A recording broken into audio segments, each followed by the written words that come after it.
Well, Liam, just over a week to go till fight night. You're returning after what seems like an eternity since the last time we saw you in action in Quest Boxing League. But you're back March 2nd, K2 Arena in Crawley, and you're going to be facing Reece Heer. So I've got to ask the question because it has been so long. Yeah. And many people have asked me, whatever happened to that heavyweight Liam Dyer? Well, it wasn't any excuse that I can make, like an injury or anything like that. You know, just life, enjoying myself with the business. We've been very busy. I met my missus and we had a great year last year as well, a few holidays and stuff. So, if in all honesty, I've been enjoying myself, but it come the time where I had to get back in shape, back on board. Belly was getting a little bit large, and I was getting itchy gloves again. So it was just, it was all right to get back on it this year and have another go, get back on the scene. That's it. Last time I interviewed you, you said, I'm just a fat bloke that likes McDonald's and a beer. and it looks like McDonald's has closed down and it looks like the pubs have all shut because you look in fantastic shape. I know you've been working hard on the nutrition. I know you've been working with Dan Woodgate and you know, you've been putting in the graft. But it looks from the outside, from the stuff I've seen on social media, I know you've been training hard as well, but you look a totally different fighter. Yeah, I mean, big shout out to Dan at Waste Point. He's been massively helpful for me after the new year in helping me get the weight down and just sort out my nutrition. Training's never an issue. We always train very hard. You know, Mark gets us working extremely hard in the gym, so fitness is never an issue regardless of my size. But yeah, I definitely feel a lot better. It was a change that I wanted to make because, as you know, through my Quest journey, I haven't really ever homed in on that side of things. I've always been fit, I've always been, you know, sparring great people, but the nutrition side of things, it's been no secret. It's not something that I've ever looked at properly since I was kind of in my amateur days. Getting back on it, getting into good shape like this and eating well, I just feel amazing. Like, even in general life, it's a big turnaround for me. Obviously, we're in February now, deep into February, and I feel amazing. This is just a small part of my journey, realistically, for the rest of the year, but yeah, it feels good. It feels good to be eating good. Your Quest journey started at the very beginning of Quest's journey. As I say, you were right there at the start, and you know, it's fair to say you've been quite inactive. I mean, you've had obviously 3 fights in the competition. Started out beating Isaac Gibbs, then a fantastic win against Darren Seeley, who has obviously gone on after you beat him. I know he's been sparring partner for the likes of Ngannou and quite a few other sort of top-level pros. And then obviously the great win over Kashif Chowdhury. But I suppose the thing now is you're back, you look in fantastic shape. I know that you've got a plan and you've got a mission of where you want to be, but you know, what is the goal now? The goal for me, I'm all locked in for a big performance next Saturday, first and foremost, at Crawley. This journey for the weight is going to continue. I want to drop down. I want to fight Bridger, potentially Cruiser as well. My goal is to be in some amazing fights this year with the best that you can give me and win some more titles, man. That's it. That's what I'm here to do. That's what Dennis and Dyer like to do. We like to pick up the titles. So, yeah, there's no hiding the fact that, you know, I need to get some more silverware this year, but push myself to my best of my capabilities by homing in on the diet and other bits and bobs that have been not letting me down before, because I've still achieved, but maybe holding me back from seeing the best version of myself. Still love a beer, still love a burger, still representing for the Fat Boys, but I'm doing it slightly different this time, and a little bit more focus and dedication, definitely. I mean, although you've only had 3 competitive fights in Quest, you know, 3 great performances, especially when you look at, you know, in terms of, say, for example, the Darren Seeley performance, you know, that really, on paper, was a fight you couldn't and shouldn't have won when you looked at the size of Seeley, when you looked at the physicalities of Seeley, but you performed, you know, out of your skin on the night to sort of beat Darren Seeley. And then last time out, Kashif Chowdhury, again, a very, very experienced operator.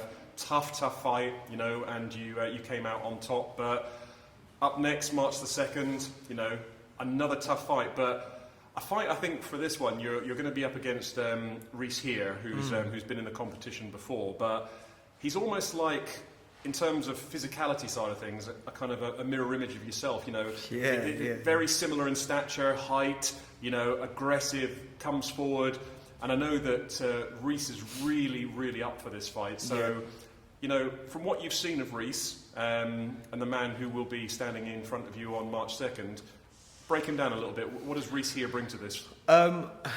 Simeon and Mark watch a lot of the footage, but I know from, you know, he's been on the circuit for a long time. He's had many fights.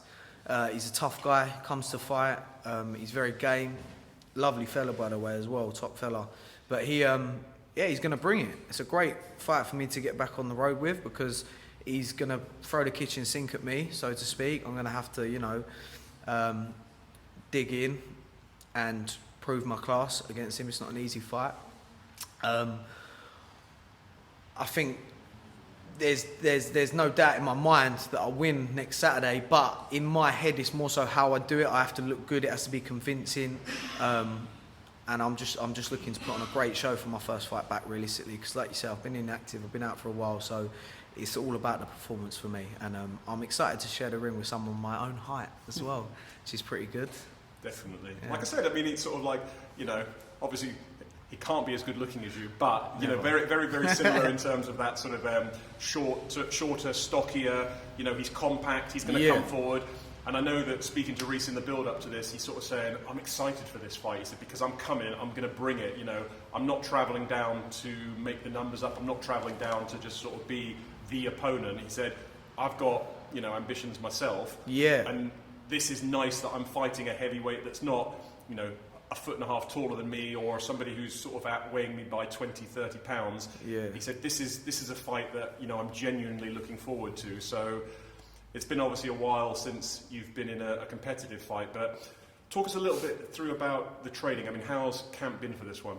Camp's been great, you know. Like I said, the nutrition had a massive impact on how I felt early doors in terms of the weight coming off as well. That only benefits me in terms of my movement, my speed, maintaining the power. We get amazing sparring. We have an amazing work ethic here as well. Like I said before, Mark and Simeon put you through the paces, so we're never not fit. Preparation is always great from a Dennis and Dyer fighter in general, so I'm no exception to that. I put the work in. I do my runs, I do my sparring, I do my bag work, I do everything that's asked of me, and yeah, that's why we get the results on the night. So looking to keep the ball rolling from Simeon's performance recently, winning the national title, and carry the flag again going into Saturday. Do you feel there's some sort of, I won't say pressure, but obviously you're kind of sort of instrumental here at the gym alongside Simeon and Mark as sort of as a trainer. But also, how do you separate the sort of the hat of wearing the hat of a trainer and then becoming the fighter, and you know, and getting into that zone, and sort of, you know, having to sort of kind of separate the two? Is that a difficult transition to make? I think it takes a change, because then you're more focused on yourself and getting the most out of your ability, whereas, you know, 90% of the time we're focusing on other people and getting the most out of them. So that focus just changes to yourself.